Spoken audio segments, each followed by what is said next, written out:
नमस्कार दोस्तों, हमारे YouTube चैनल परीक्षा मित्र पर आपका स्वागत है। हम एक सीरीज़ कंटिन्यू कर रहे हैं जिसमें हमने बात करनी शुरू की थी इंटरनेशनल अफेयर्स से रिलेटेड कुछ इम्पॉर्टेंट जो भी मुद्दे चल रहे हैं, जिसमें हमने पीछे पहले ही तालिबान का क्या रोल रहने वाला है अफ़गानिस्तान में, या फिर नेपाल में किस तरीके का सिनेरियो चल रहा है पॉलिटिकल सिनेरियो की अगर बात करें तो ये कुछ ऐसे मुद्दे थे जिनके बारे में हम बात कर चुके हैं। आज का जो मुद्दा है वो है अमेरिकी विदेश मंत्री जिनका नाम है एंटनी ब्लिंकन। वो अभी भारत यात्रा पे आए थे, तो इस दौरान जो अभी इंडिया और अमेरिका दोनों के बीच में कन्वर्जेंस देखने को मिल रही है, दोनों में एक सहयोग देखने को मिल रहा है, तो वो एक तरीके से आप देखते ही बनती है ऐसी बात हो रही है। ठीक है, क्योंकि आज अमेरिका और इधर दूसरी तरफ इंडिया की बात करो, भारत की बात करो, तो इंटरेस्ट आपको सेम से दिखाई देंगे, चाहे वो अफगानिस्तान के मुद्दे पर आके बात हो जाए या फिर आप दूसरी तरफ बात कर लो चाइना को लेकर के, चीन की बात भी अगर आए तो ऐसे मुद्दों में दोनों कंट्रीज का साथ में आना लाजमी है।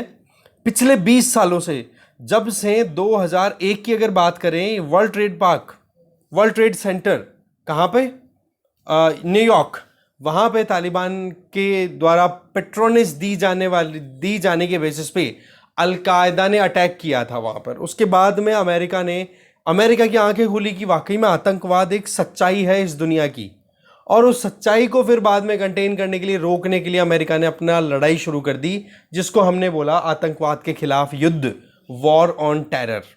ठीक है, पर वही बात है, अफगानिस्तान से अब अमेरिका अपने पूरे बोरियां बिस्तर समेट करके निकल रहा है। पर ऐसी परिस्थितियों में अमेरिका का जो टारगेट था कि भाई एक तो अलकायदा को ख़त्म करना है और एक तालिबान की सत्ता को हमें ख़त्म कर देना है, पर ना तो देखो अलकायदा भी पूरा ख़त्म नहीं हुआ, केवल ओसामा बिन लादेन और कुछ जो मेन लीडर्स थे अलकायदा के उनको तो मार दिया, पर क्या अलकायदा का जो मेन थीम था, अलकायदा का जो ग्रुप है, वो ख़त्म हुआ? बिल्कुल भी नहीं। दूसरी तरफ तालिबान का रूल, तालिबान तो और ज़्यादा स्ट्रांगली इमर्ज होकर के आ रहा है। सही में चीन की एमरजेंस भी अमेरिका के लिए बहुत बड़ी सरदर्दी हो रही है। तो ऐसे में दोस्ती हो जाती है, ज़रूरत की दोस्ती। अमेरिकी विदेश मंत्री एंटनी ब्लिंकन ने भारत के दौरे के दौरान यहाँ पर बहुत अच्छे से बातचीत की गई, जिसमें हमारे जो नेशनल सिक्योरिटी एडवाइज़र, राष्ट्रीय सुरक्षा सलाहकार अजीत डोभाल, उनसे भी उन्होंने बात की कि कहीं तालिबान जब सत्ता में आ जाएगा अफगानिस्तान में, तो वहाँ से लड़ाकों को कश्मीर में ना भेज दे। ये भी एक मुद्दा है अपने आप में, क्योंकि जब आप मैप देखोगे इंडिया का, तो इंडिया के मैप में थोड़ी सी जो बॉर्डर है वो अफगानिस्तान से इंडिया की शेयर होती है इधर। ठीक है, तो उस केस में आप जानोगे ये जम्मू कश्मीर वाला पोर्शन मैंने बनाने की कोशिश की है।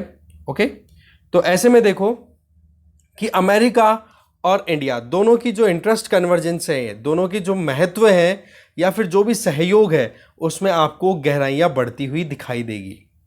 इसे भारत के लिए भी कूटनीतिक उपलब्धि से हमें कम नहीं मानना चाहिए कि इंडिया की रेलेवेंस अमेरिका के लिए लगातार बनती चली जा रही है। बाइडेन जब से आए हैं सत्ता में, उसके बाद में वहाँ के नए विदेश मंत्री एंटनी ब्लिंकन, इनका भारत में पहली बार आना, वो भी ऐसे वक्त पर जब अमेरिका ना सिर्फ अपने खुद के जो डोमेस्टिक इश्यूज़ हैं, घरेलू मुद्दों पर लड़ाई चल रही है, लड़ाई का मतलब बहुत सारे इश्यूज़, इकोनॉमी बहुत ज़्यादा क्राइसिस में है, बहुत सारे इश्यूज़ में फंसा पड़ा है अमेरिका, राइट। एक सेकेंड, तो एक तरफ घरेलू चुनौतियां हैं तो दूसरी तरफ अंतर्राष्ट्रीय चुनौतियां भी कम नहीं है। कोरोना से लड़ाई तो थी ही, अफगानिस्तान का मुद्दा भी हो गया, और रही सही में चीन भी अभी कुछ पीछे नहीं है अगर अमेरिका के लिए सरदर्दी की अगर बात की जाए तो। इन्हीं कॉन्टेक्स्ट में अगर भारत की बात भी करें तो हमारी भी सरदर्दी यहीं पे ख़त्म नहीं हो जाती है। संकट दोनों देशों के सामने समान है, तो ऐसे में वो एक दूसरे का साथ देंगे, तभी एक अच्छी रिश्ता भी बनेगा और अच्छे तरीके से वो आगे अपने इन सारे चैलेंजेस को फेस कर पाएंगे। ठीक है, हैंडल कर पाएंगे। ब्लिंकन की जो भारत यात्रा थी, इसका असली मकसद तो देखो अफगानिस्तान और चीन मुद्दों पर लेकर के है, जहाँ पर चीन जो है वो अमेरिका को चारों तरफ से एक चैलेंज दे रहा है, चुनौतियाँ दे रहा है। तो ऐसे में भारत की भूमिका भी कुछ कम नहीं हो जाती, क्योंकि चीन जो है उसको कंटेन करने के लिए एशिया में भारत जितना स्ट्रॉन्ग कोई दूसरा कंट्री है नहीं। बाइडेन जो है वो भी क्वाड में भारत का इसीलिए रोल बार बार इंश्योर करना चाहते हैं कि अमेरिका, जापान, ऑस्ट्रेलिया, भारत, ये चार ऐसे कंट्रीज़ जो कि डेमोक्रेटिक कंट्रीज़ हैं, वो चारों मिलकर के क्वाड ग्रुप को बनाते हैं। और उसका मेन मुद्दा क्या है कि चीन की नकेल कसना, कैसे भी करके चीन को कंट्रोल करना। चीन लगातार दक्षिणी चीन सागर से लेकर हिंद महासागर तक अपनी सैन्य गतिविधियों को लगातार बढ़ाता चला जा रहा है। इससे अमेरिका को तो परेशानी है ही, पर भारत को भी कम परेशानी नहीं है। तो आप देखो लगातार श्रीलंका जैसे कंट्रीज में अपनी डोमिनेंस क्रिएट कर रहा है, तो वो प्रॉब्लम हमारे लिए हो जाती है फिर। तो ऐसे में चीन भी दोनों देशों के लिए समान चुनौतियां पैदा कर रहा है। तो ऐसे में अमेरिका और भारत दोनों की नींद अच्छे से उड़ी हुई है। अब दूसरी तरफ आप देखो कि अमेरिका जो है वो ऑस्ट्रेलिया के साथ साथ में भारत का भी कुछ इंपॉर्टेंट रोल प्ले करवाना चाहता है कि चीन को अगर कंटेन करना है तो ऑस्ट्रेलिया के साथ साथ में अब भारत भी अपनी तरफ से स्टेटमेंट्स देना शुरू करे, या फिर कैसे भी करके भारत एक दीवार की तरह खड़ा हो जाए। ईस्टर्न लद्दाख, पूर्वी लद्दाख में जो चीन के साथ में हमारा गतिरोध चल रहा है, ठीक है, जिसमें गलवान कॉन्फ्लिक्ट तो आपको पता ही है, जिसमें हमारे 20 जवान शहीद हुए थे उस लड़ाई में, पिछले साल की बात है। अभी तक भी वो मैटर इतना सॉर्ट आउट नहीं हुआ है। 12 राउंड की बातचीत हो चुकी है, फिर भी अभी तक कुछ भी आउटकम नहीं है।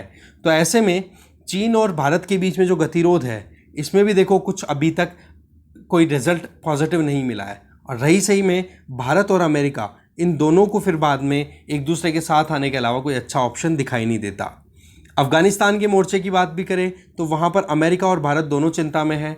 अमेरिका जहाँ अपने बोरिया बिस्तर समेट करके निकलने की कोशिश कर रहा है, वहीं निकलना भी इतना आसान नहीं हो रहा। और भारत भी इस चीज़ को लेकर के बड़ी चिंता में है कि अगर तालिबान सत्ता पर काबिज हो जाता है तो भारत में भी अफगानिस्तान की ज़मीन से आतंकी गतिविधियों को चलाया जाएगा, और भारत की इंटरनल सिक्योरिटी, हमारी जो आंतरिक सुरक्षा है, उसके लिए बड़ी संकट का कारण ये बनता हुआ दिखाई दे रहा है।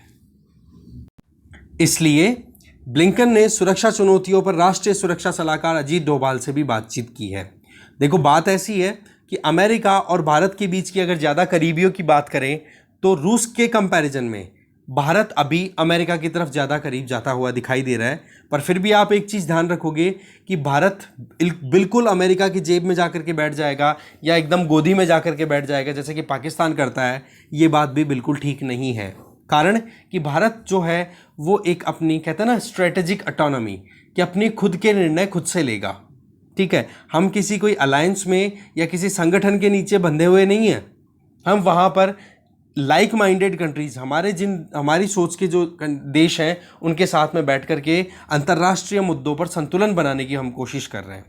बदलते वक्त और ज़रूरतों के हिसाब से भारत और अमेरिका लगातार बहुत ही क्लोज आए हैं पिछले 20 सालों में। स्पेसिफिकली अगर देखें तो सैन्य क्षेत्र की बात करो, रक्षा क्षेत्र की बात करो, सामरिक समझौतों की बात करो, बहुत सारे ऐसे एक्ट्स हैं इंपॉर्टेंट जिनमें कि इंडिया और अमेरिका दोनों एग्री कर चुके हैं। ठीक है, और एक दूसरे के पूरक भी साबित हो रहे हैं बहुत सारे मुद्दों में। तो महामारी की अगर बात करें तो अमेरिका को इंडिया ने लगातार वैक्सीन सप्लाई किए हैं, वो भी तब जब इंडिया में खुद में शॉर्टेज चल रही थी। एक बार तो जब हमारे यहाँ पर सेकेंड वेव आई थी तब अमेरिका का रुख कुछ अजीब सा निकल के आया था। अजीब तो क्या, अमेरिका हमेशा सेल्फिश वाला है, हमेशा मतलबी कंट्री है, रहा हुआ है। तो ऐसे में वैक्सीन बनाने के लिए जो कच्चे माल की ज़रूरत होती है उसको अमेरिका ने यहाँ इंडिया में आने से रोक दिया था, और ये कहा था कि पहले हम हमारी खुद की ज़रूरतें पूरी करेंगे, फिर उसके बाद में हम दूसरे देशों को देंगे। पर उसके बाद में कुछ दिनों के अंदर अंदर ही अमेरिका को समझ में आ गया कि भारत जो है वो हमारे लिए बहुत इंपॉर्टेंट कंट्री है, हम बिल्कुल भी भारत को कॉम्प्रोमाइज़ नहीं कर सकते। तो ऐसी परिस्थितियों में अमेरिका ने कोरोना की जंग में भारत का साथ देना शुरू किया, और वैक्सीन के लिए जो रॉ मटेरियल रिक्वायर्ड था, कच्चा माल, वो देना शुरू किया। अब देखो बात ऐसी है, संबंध बहुत गहरे हैं भारत और अमेरिका के बीच में, पर एक चीज़ ध्यान रखें, अमेरिका हमेशा उसी तरफ ज़्यादा जाता है जहाँ पर उसके हितों की ज़्यादा, जो है कह सकते हैं ना, खुद की हित जो है वो पूरे हो रहे हों। तो ऐसे में अमेरिका की रणनीति हमेशा से एक ही रही है कि उसके हित ही खुद के लिए सर्वोपरि है। तो हमें ये चीज़ भी ध्यान रखनी है, नहीं तो क्या है, अमेरिका फिर वही पाकिस्तान की तरह यूज़ करेगा और हमें आगे परेशान होना पड़ेगा। तो मुद्दा क्या निकल के आता है लास्ट में कि दोनों कंट्रीज़ की सिचुएशन अगर देखें इंटरनेशनल अफेयर्स में, तो दोनों एक जैसे पहलू पे देखने को मिल रहे हैं। तो दोनों का साथ आना बहुत ज़रूरी है। दूसरी चीज़, भारत को अपने राष्ट्रीय, कह सकते हैं ना, हमारे नेशनल इंटरेस्ट को ध्यान में रख करके फिर अमेरिका के साथ में एंगेजमेंट को कंटिन्यू करने की ज़रूरत है। तो ये कुछ हमने अमेरिका और भारत के बीच की जो करंट रिलेशनशिप है उससे संबंधित आर्टिकल देखा। तो इस वीडियो में इतना ही था। Thank you.